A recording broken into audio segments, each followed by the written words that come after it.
जय हिंद। आप सभी का स्वागत है फैक्ट क्लिकर के इस सेशन पे। मैं दिव्यांशु पांडे। आज हम एनालिसिस करेंगे एक इम्पॉर्टेंट ऐसी घटना का जिसको पूरे भारतवर्ष में देखा भी जा रहा है और इस पर सोशल मीडिया पर कई रिएक्शंस भी दिए जा रहे हैं। अभी कुछ ऐसा हुआ जहां पर इंडियन आर्मी और गवर्नमेंट ऑफिशियल के बीच में कन्फ्रंटेशन देखा गया है। सबसे पहले तो आप इस वीडियो को देखिए और अपने तरफ से भी आप एनालिसिस करिए।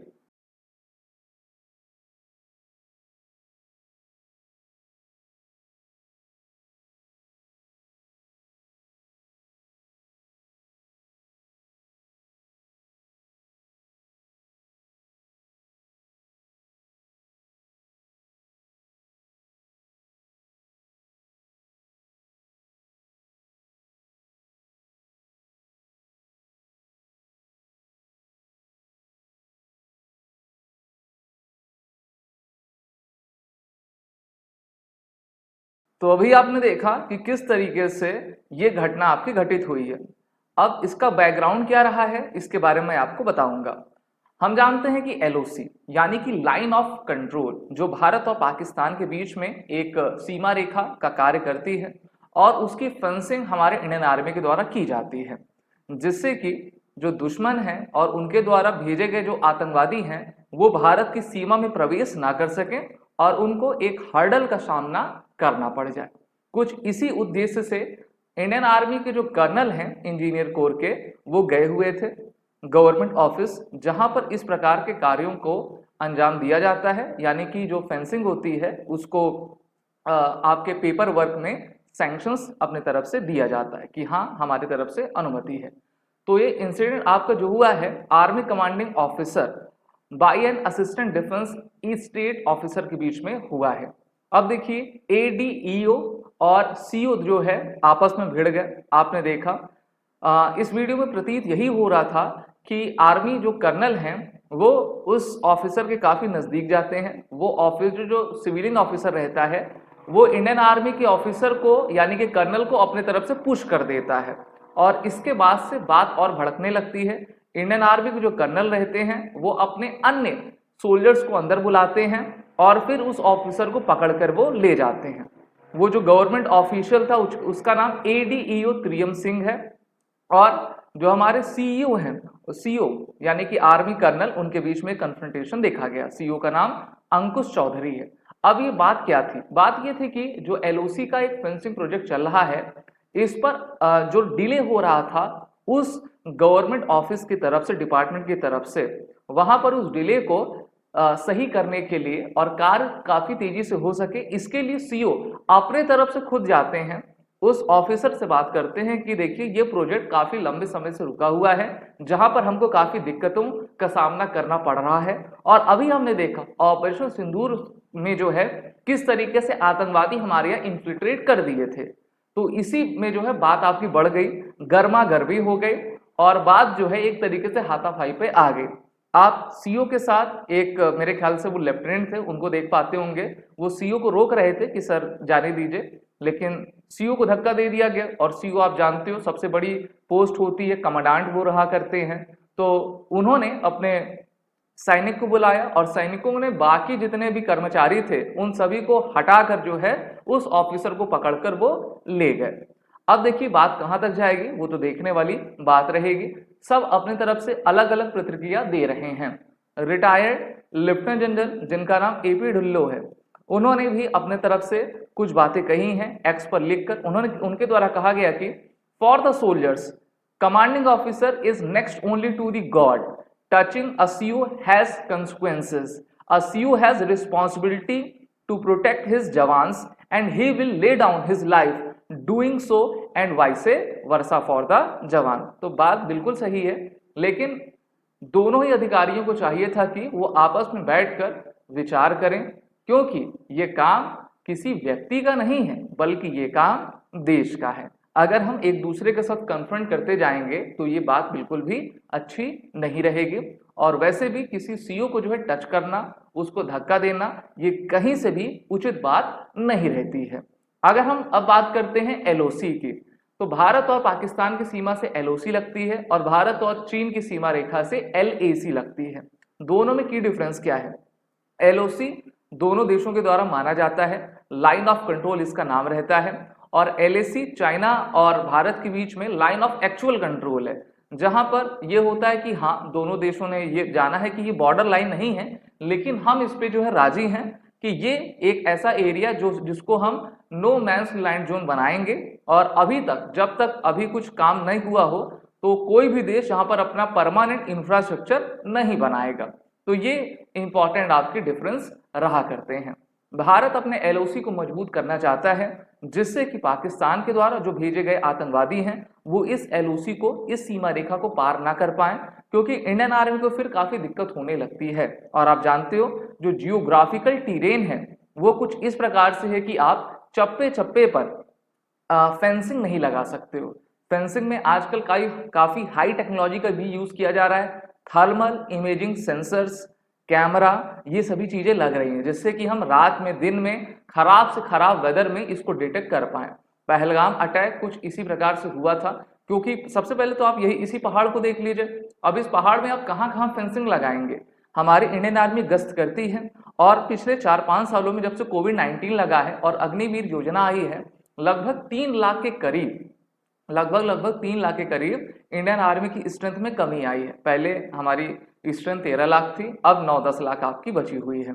तो स्ट्रेंथ को कम किया जा रहा है, इलेक्ट्रॉनिक जो गैजेट्स होते हैं उनकी संख्या बढ़ाई जा रही है, जिससे कि हम अपने बॉर्डर्स पर निगरानी कर सकें। और इसीलिए कर्नल वहां पर गए थे कि इस प्रोजेक्ट को, जो फेंसिंग प्रोजेक्ट है, तेजी से चलाया जा सके, लेकिन वो विवाद की स्थिति में बदल गया है। अब भारत जो है अपने पड़ोसी देशों से किस प्रकार से डील करता है उसको बारे में हम जानेंगे। टोटल 7 ऐसे देश आते हैं भारत के साथ, जिससे हमारी सीमा रेखा लैंड बाउंड्री आपकी जोड़ा करती है। वहीं पर देख लेते हैं नॉर्थ ईस्ट में। So for North East, India's stability, Home Ministry focuses on demographic mapping and fencing along Myanmar border.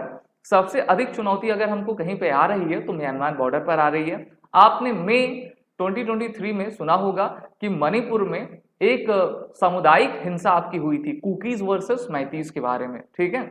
और ये सामुदायिक हिंसा को सपोर्ट दिया जा रहा था म्यांमार की तरफ से, जो वहां पर उनके, हम कह सकते हैं कि इंसर्जेंट्स ग्रुप्स होते हैं, वो हथियार के माध्यम से, ड्रग्स के माध्यम से इलीगल काम करते हैं मणिपुर में। और लाखों की संख्या में उन्होंने मणिपुर में लोगों के पास जो है बम, बंदूक और हथियार आपके भेज दिए हैं, जिससे कि जो शासन प्रशासन है उसके हाथ फूल रहे थे।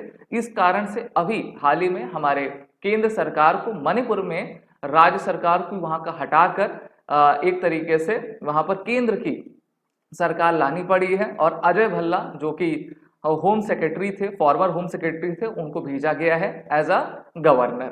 तो मणिपुर काफी जल रहा है पिछले 2 सालों से, और हमारी मिनिस्ट्री ऑफ होम अफेयर्स ने क्या किया कि 2018 में जो FMR अर्थात फ्री मूवमेंट रेजिम पर सिग्नेचर हुआ था दोनों देशों के बीच में, कि लगभग 18 किलोमीटर का एरिया ऐसा रहेगा जिसमें दोनों देशों के लोग जो है आपस में आ जा सकेंगे, जिससे कि वो अपना काम कर सकें। लेकिन इसी का गलत फायदा म्यांमार उठा रहा था, वहां के जो गलत लोग हैं वो उठा रहे थे, और इसका उन गलत लोगों को सपोर्ट कौन देता है? चाइना देता है, और पाकिस्तान की ISI देती है, जिससे कि नॉर्थ ईस्ट में काफी बड़ा परिवर्तन किया जा सके।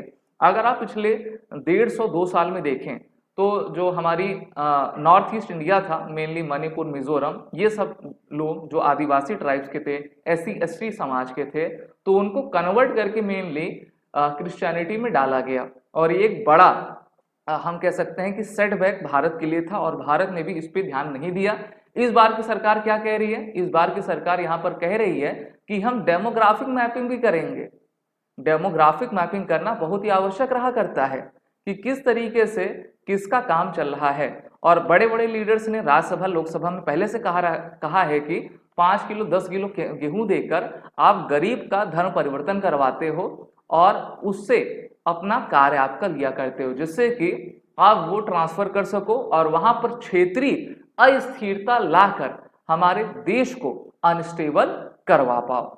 वहीं पर द हिंदू की खबर इसी साल की है, parliamentary panel ask centre to conduct census at the earliest, deport Rohingya. तो हमारे जो पार्लियामेंट्री सिक्योरिटी पैनल है उनके द्वारा सेंटर को कहा गया है, एमएचए को कहा गया है कि आप जल्द से जल्द सेंसस करवाइए। इस बार सेंसस 2027 से शुरू होंगे। भारत के कुछ राज्यों में सेंसस अक्टूबर 2026 से आपका शुरू हो जाएंगे और पूरे भारतवर्ष में इसकी शुरुआत 2027 से होगी। अब भारत सरकार ने इस बार क्या किया, जाति जनगणना को भी ला दिया, जो मेरे ख्याल से बिल्कुल भी उचित नहीं है, क्योंकि जब भारत को हम चाहते हैं कि सब एक साथ आकर जुड़े, सामाजिक समरसता का एक भावना सबके अंदर विकसित हो, तो वहां पर जाति जनगणना की आवश्यकता नहीं है। इसको सबसे पहली बार अंग्रेजों के द्वारा करवाया गया था, अभी बिहार में हुआ था और फिर अब देश में ये सरकार करवाने जा रही है। लेकिन इन्होंने ये भी कहा है कि रोहिंग्या को हटाइए, जो कहाँ से आए, म्यांमार से आए हैं।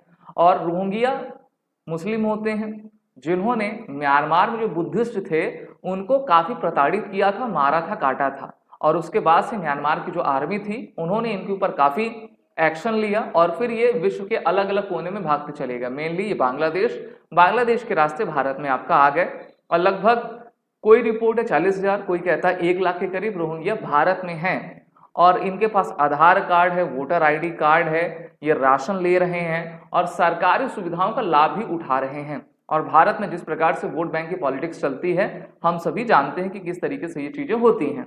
तो जो एनपीआर है, नेशनल पॉपुलेशन रजिस्टर, उसको बनाने की काफी आवश्यकता है।